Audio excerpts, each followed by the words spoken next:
संभाजीनगर निजामांचा इतिहास मिटवण्याचे काम भाजप करत आहे. मुघल वंशजांचा आरोप.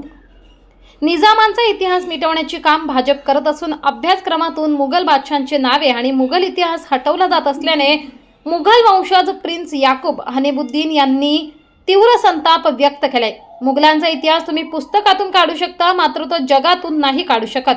ताजमहल, लाल किल्ला हे निजामांचे आहे.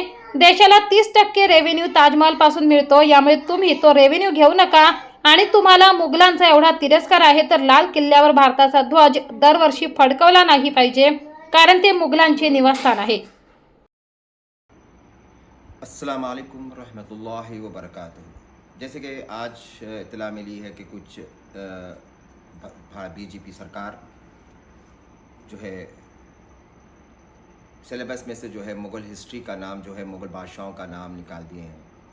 तो उसमें से सिलेबस 7th क्लास के बच्चों में से इससे कुछ मैंने अखबार में आज पढ़ा, तो मुझे बड़ा अफसोस हुआ कि इनकी जो सोच है, इनकी जो घटिया सोच है कि मुग़ल का जो इतिहास है वो ता क़यामत तक आप सिलेबस में से निकाल सकते हैं, लेकिन दुनिया के इतिहास में से नहीं निकाल सकते। जैसे लाल किला, ताजमहल, ये जो मुग़ल मॉन्यूमेंट्स हैं और मुग़ल मॉन्यूमेंट्स का जो इतिहास है, तो मैं जैसे आपको बोला कि घटिया सोच वालों की घटिया जो है, क्योंकि जितना इंसान रहता है उसकी सोच वैसी रहती है, तो उससे कोई फ़र्क पड़ने वाला नहीं है। अगर इतना ही मुग़लों के नाम से, मुग़ल एम्परर्स के नाम से आपको इतनी नफ़रत है, तो हिंदुस्तान की जो है 30% जीडीपी जो खबर है, ताजमहल क़ब्रिस्तान, हुमायूं टॉम, ये जो क़ब्रिस्तान है, ये क़ब्रिस्तानों से जो है 30% की रेवेन्यू आती है। तो फिर आप रेवेन्यू भी मत लो। आप जब आपको मुग़ल हिस्ट्री से आपको इतना नफ़रत हो गई है, मुग़ल के टोपी से आपको इतनी नफ़रत है,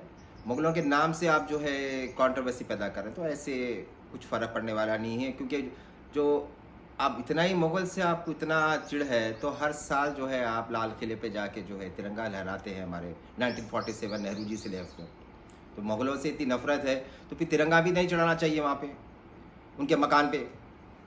उनकी ख़बरों से 30% की रेवेन्यू ले रहे हैं आप, हिंदुस्तान को जीडीपी मिल रही है। आप उठा के देखिए, राज्यसभा की रिपोर्ट है, और लास्ट ईयर का जो हाईएस्ट रेवेन्यू जो आया है वो क़ब्रिस्तान, ताजमहल से मिला है।